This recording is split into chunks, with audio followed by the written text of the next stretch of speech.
Okay, so we are live. No, Vaishnavi, give me a minute. Yep, now we are Yeah, live. yeah. So let me also start the recording. Sure.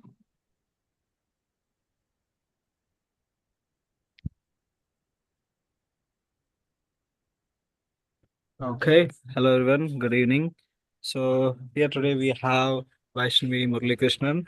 So as promised, she is going to deliver one more wonderful and insightful session for this month. And as you know, like we have witnessed a couple of sessions before and also in the beginning of this year.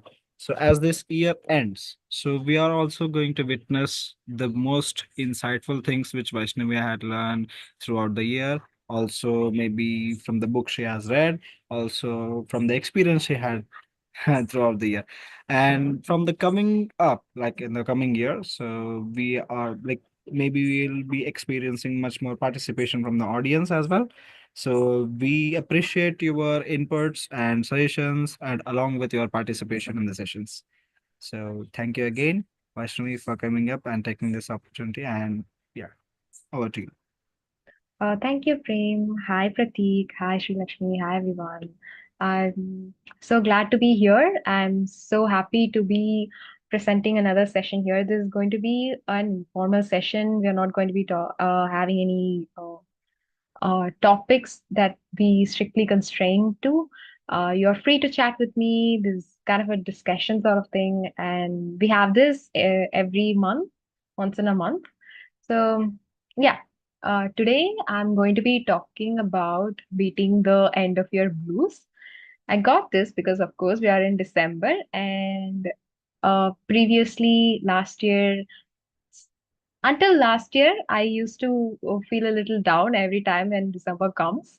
And this year, I realized that I'm not feeling that anymore. And this feeling is completely new to me. And I thought I had to figure out why this is happening. And I want this to last every year. I want to feel like this every December.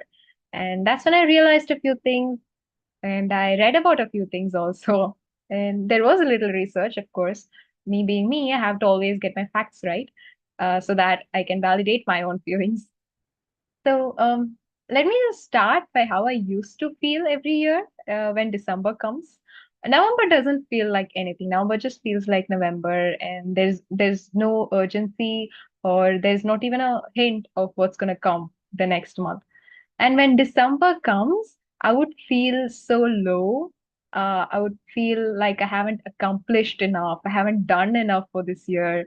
And there have been so many goals that I wish I had gotten done.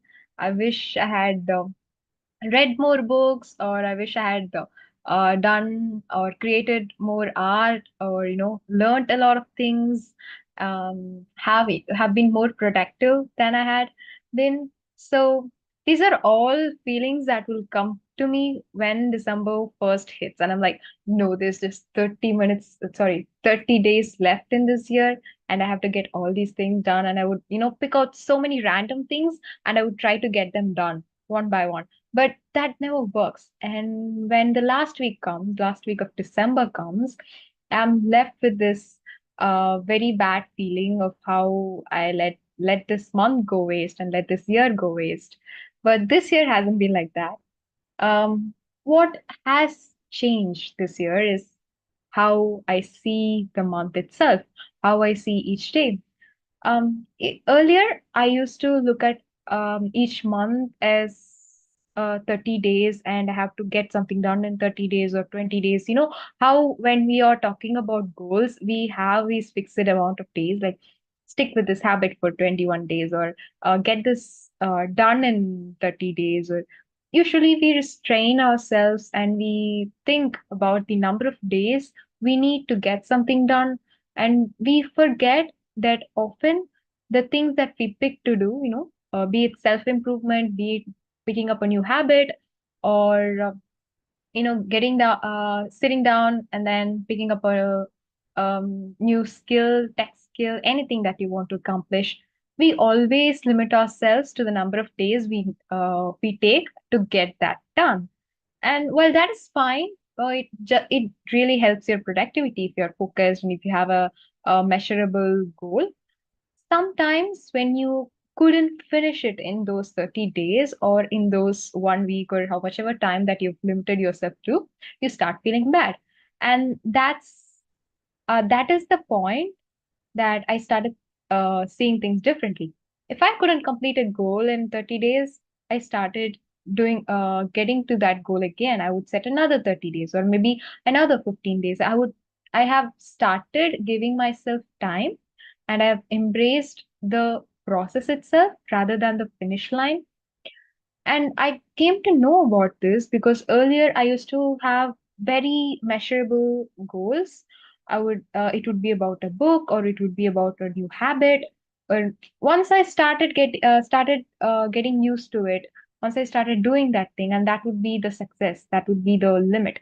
But now, as I start to learn a lot of new things, I realize that there's always going to be a new thing. There's going to be another new thing. You will be learning throughout your life if you started learning.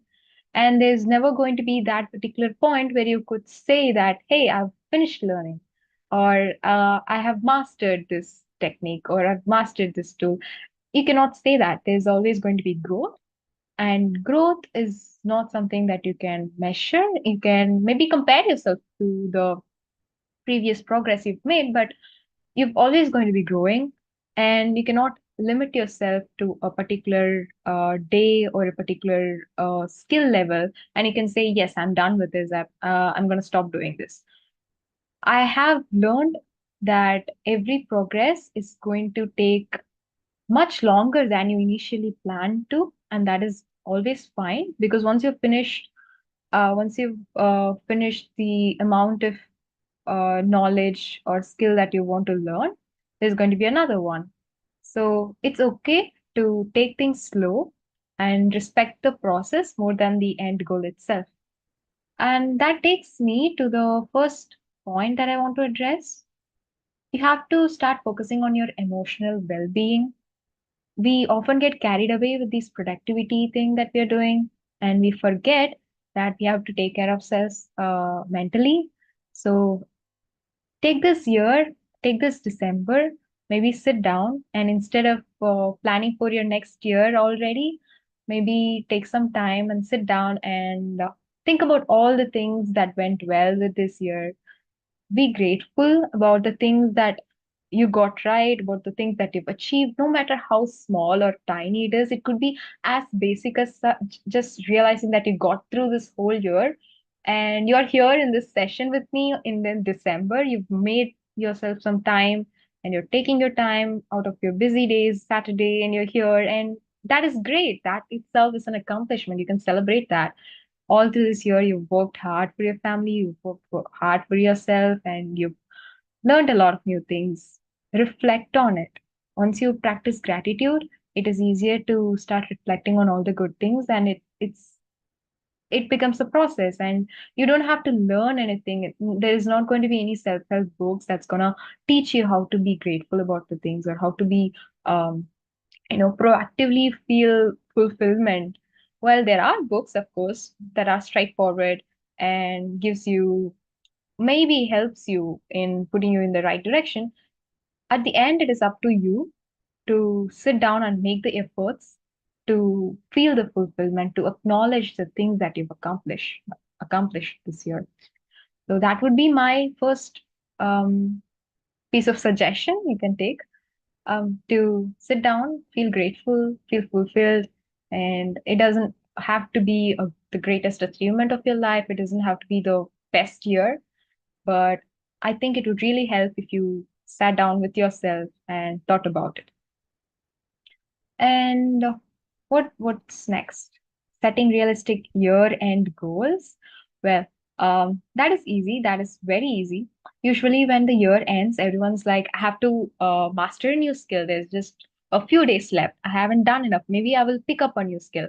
I'll start reading a new book, and that book would be 300 pages long. And if you're just starting, it might take a while, and it might lead you to be disappointed at the end of the year when you couldn't finish it. So have realistic year of end goals. Even if you're picking up a new hobby or a new tech to learn, maybe start today and don't wait for till the end of the year to start it. Or if you're gonna start today, maybe not set the limit to just December 31st. Maybe take it till February 20 or even April.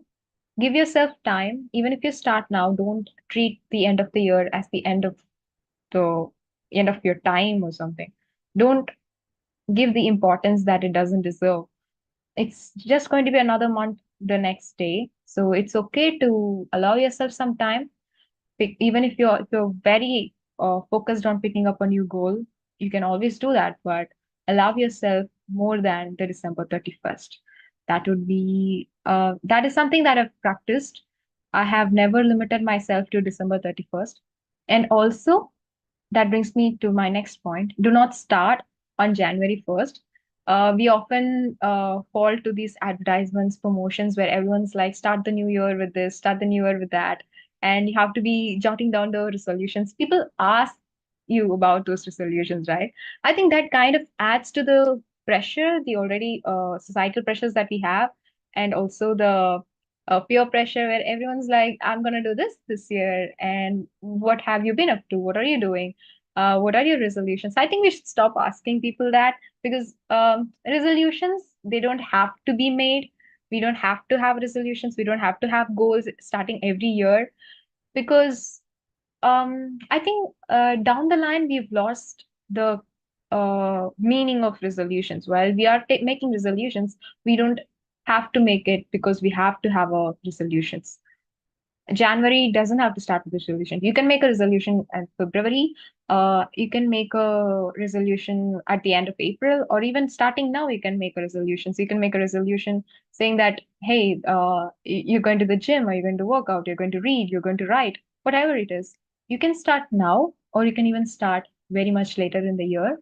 Do not be carried away by the pressure of December 31st and January 1. Try to blur the line between these 2 days. If you're feeling overwhelmed, I think it really helps if you don't limit your thinking, limit your perspective to the end of the year or the end of the month or the start of the new year or the start of the month. The lines should be blurred between the last 4 days of this year and the first week of January, so that you allow yourself an undisturbed process where you can allow yourself to um, work on the thing that you picked up, your goal or anything it could be. So I think it really helps if you could, track your process starting tomorrow, starting in the third week of December instead of waiting till the first of the year. Yeah. So that is about setting realistic year-end goals.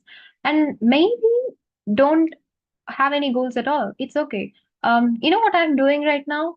I have the Pro Kabaddi League going on right now, and the game is very close to my heart. I don't have any goals right now. I'm not reading anything. I'm not learning a new skill. So what I'm doing is earlier when in November I was overwhelmed because I didn't have the time between watching the game and doing the things that I want to. So I was so often split. I would watch half the game, I would pick up another thing and do it. I was so distracted last month. And this month, I decided maybe Vaishnavi, you should slow down, prioritize, because this match, these games, they are not going to happen the next month. They're going to be happen a year after this.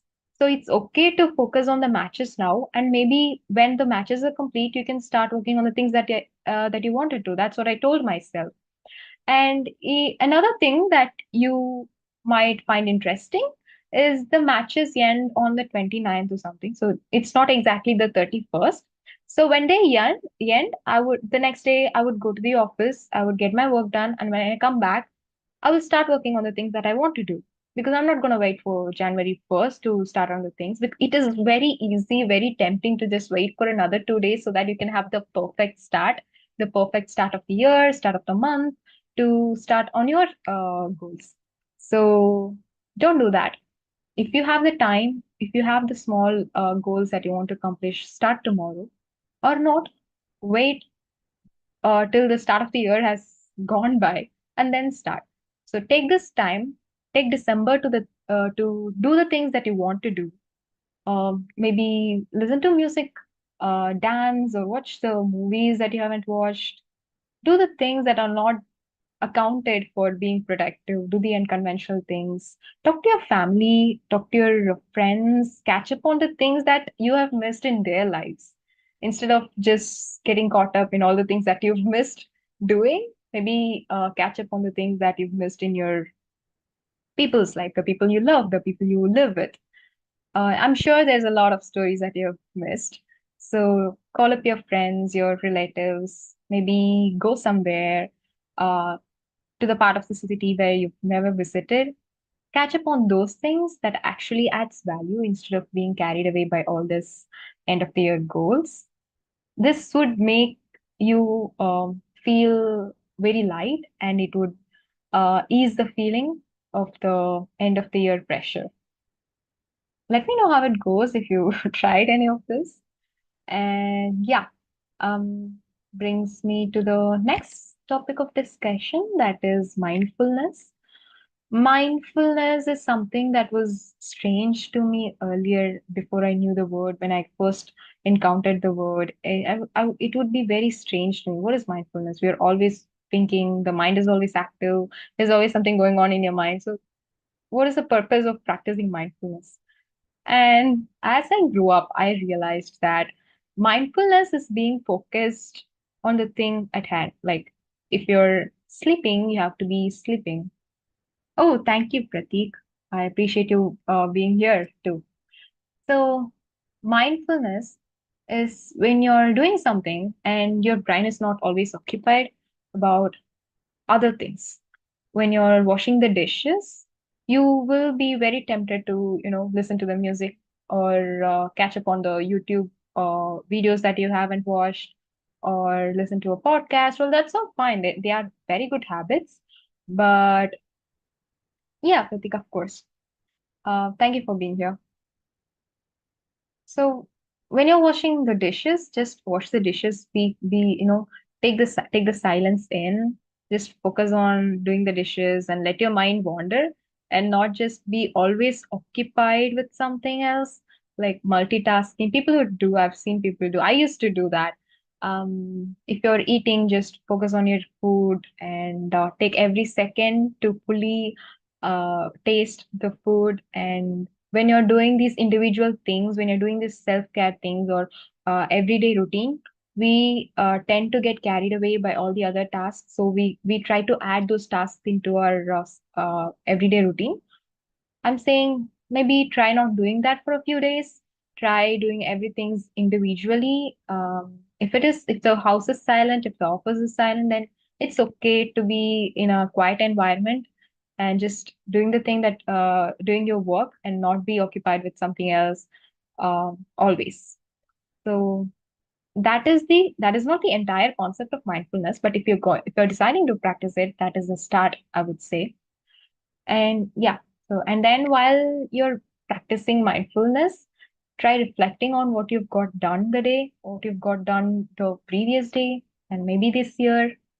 These are all small little actions. These would only take 5 to 10 minutes of your brain activity, and then you would feel great afterwards when you're going to bed. If you think about all the things that has gone well this year, it would be really a cathartic experience. Once you start practicing it every day, once you start including this in your everyday routine, I'm sure you will get to the place of feeling at peace like you've never before. So that is from my own experience this year. And this is the stuff I've learned throughout the year. It's not just I watched a YouTube video or read a article and I decided to be like this in a whim.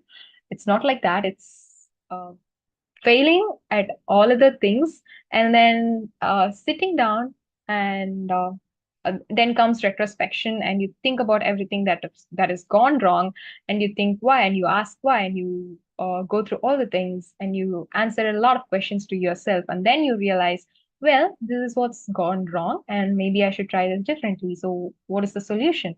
And that is the process of how I grow as a person, and that is how I come to know all this. And now I'm here sitting, articulating well about all this process only because I was able to sit down, take the time, and reflect. Mindfulness and reflecting on the year is something definitely you should do that. Yeah. And what else do we got? Building social connections. I think I've addressed this about connecting with your loved ones. Do that. Make it a practice every 2 weeks or every month. Connect with your friend. Talk to your friend. Talk to your neighbors. Make small talks with everyone. Get to know everyone. People you work with and you haven't uh, taken any time to actually get to know them. People at your home, this would really help you knowing the people around you. Maybe you might find another friend in your neighbor, another friend in your colleague. So, yeah, that is definitely on my suggestions of things to do. Later, if you're a person who are very focused on having a goal and you get the happiness from achieving this goal, and you're someone who's obsessed with those getting things accomplished, that is also entirely acceptable. It is very fine. It's very okay to be like that, and it's also very okay to be overwhelmed by the all other unaccomplished goals too. So if you're someone like that who's obsessed with productivity, or if being productive is what makes you happy, then that is perfectly fine. And you know what you have to do? You have to make small goals, individual, really small goals that you can get accomplished in maybe a 10 days duration or even in a week. So you also get the feeling of accomplishing goals, but you're also not going too fast where um, you could leave some goals unmet, or it could end up as the things that you've started and not finished. So it could be different things. But if you make smaller goals, if you make really a 1 week goal or a 10 days goal, you also get two things. One, you get your productivity, and you also get the feeling of accomplishments. And by the end of the year, which is December 31st, you're not too overwhelmed, but also you don't feel unproductive. That is my, kind of an advice to people who are very driven to get things done, and that is how they feel happy. I've I've seen people like that, so it's not wrong to be it to be anyone else. You can be focused. You can also take it slow. You can get absolutely nothing accomplished this December and also feel good about yourself. And that is what I wanted to share today. I know I've gone on for a long time. If any of you from the audience wanted to share anything, I would be thrilled to hear about it. Sri Lakshmi, Ishan, anyone got anything?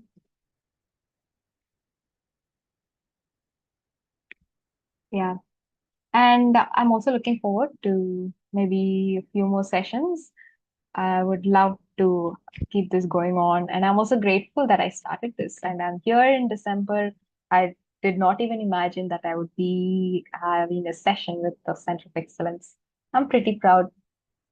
Yeah. And I have to appreciate how much effort Akriti and Prem have been putting in here. And it's really wonderful that you guys are doing this. So I would love to take this day to recognize those efforts. Yeah, Akriti. Thank you, Vaishnavi. And like guys like Ishan, Sri Lakshmi, do you have anything like you want to share with us? Yes. So, like, what do you say? What I do is sometimes I keep the goals for a quarter basis, on quarter basis. So that helps me to stay focused in a better manner. That works for me. So, like, instead of planning for the whole year, I for some goals we can make it. We can take it on a quarter basis, or maybe we can take it on for 21 days. That works for me. So maybe you guys can also try. Yeah, that is a wonderful tip. Thank you for sharing this, Sri Lakshmi. And it also reminds me that I've been practicing this thing just this year, where I'm not making any larger goals for the entire year or just planning for the entire future. I'm just planning for the next 6 months and see how it goes. That's what I'm practicing now, and it's been wonderful because every time I plan for the entire future, and this is me thinking, Vaishnavi, you're gonna pick this up and you're gonna stick with this for your entire lifetime.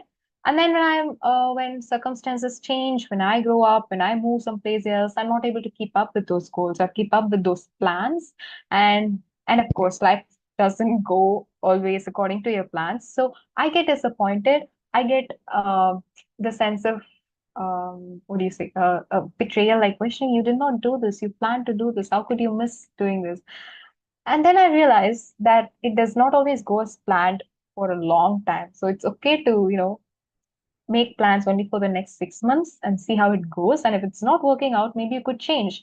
And that has instilled in me a sense of flexibility and how important it is to be flexible with your goals also. So what Sri Lakshmi said, I completely agree with it. And having quarterly plans is a very good thing. It's not too long, it's not too short of a term. So it gives you enough time to plan and get into action and then see the results of your action. It's a perfect amount of time. Yeah, that is wonderful. Also, Vaishnavi, to add on to your point, so Mhm. I tried this new thing which I have read somewhere. So, like, from 2 months, yeah, from the past 2 months, I tried this thing. So, what happens is like there is a process to list down 5 things which you want to do or you wish to do, right? And also just like make a side note that how much time would it take.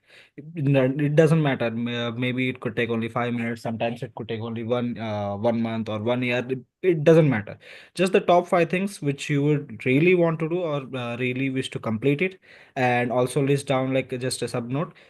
Mention the time, and now assign it and like order it in terms of like how much time would it take. The lesser the time, for example, if some task just takes only 5 minutes, and start with it and complete it. Just get it done and then like go on, like make it in order, and 5 minutes, maybe 1 month, maybe 1 year, maybe 6 months, right? So and make it a list out in the same order and complete it. So I tried this method and it worked. Like most of the tasks which I really wanted to do did only took maybe 5 minutes, 10 minutes. Some tasks taken like 2 months. So I picked up a book and I wanted to finish it within a month, but I completed it in like 15 days. So it's just like you think it could take so much time, and that could also be the reason to delay it, and that could also be reason not to start. Right? Once you start it, you can go with the flow. And there is also a task like which it could take like a couple of months, but it took me like more than 6 months, like which I when I started it, like when I haven't created this process, I haven't acknowledged this process, but now it seems like quite interesting and it's working for me. Maybe this could be useful for fellow members also. What do you think? Yeah, yeah, yeah. The way I understand is when you write down the time, the duration that it takes to accomplish each goal, you get the sense that you can actually accomplish this. This is not impossible to do. Yeah, it's also manifestation. Like, okay, you can Yeah, do it. You can also, you think like you have already done it. So it gives you a feeling, okay. So maybe it gives you a feeling, okay, I have done this. So it could take an approximation of 1 month, an approximation of like 6 months. So it gives you a sense. And in like due to that, you can already start, and you can also start feeling the anxiety of it. yeah. And from this, talking about this, it also brings something else to mind. Writing down actually helps when whatever it is, the things that you want to do, the things that you want to accomplish, the time, the goal specifications. If you write it down physically, pick up a notebook and a pen and you write it down, it makes a huge difference in the way that you perceive the goal itself, you perceive the subject itself. And if you're going to be picking up any new habit, or if you're making promises to yourself, I think this should be one of the things that you do. Get a notebook and pen, and if you have goals, or if you have wishes, or if you're manifesting, write it down. It feels great when you write it down, and it feels that it is possible, it is accomplishable, and it is very much easy and doable in your terms. And that's what people talk about when people are manifesting things. They advise you to write things down, and usually it works. And if you're going to try something new, maybe add this to your to-do list also. Yeah. So this has been wonderful. Thank you everyone for sharing, and this has been a wonderful discussion.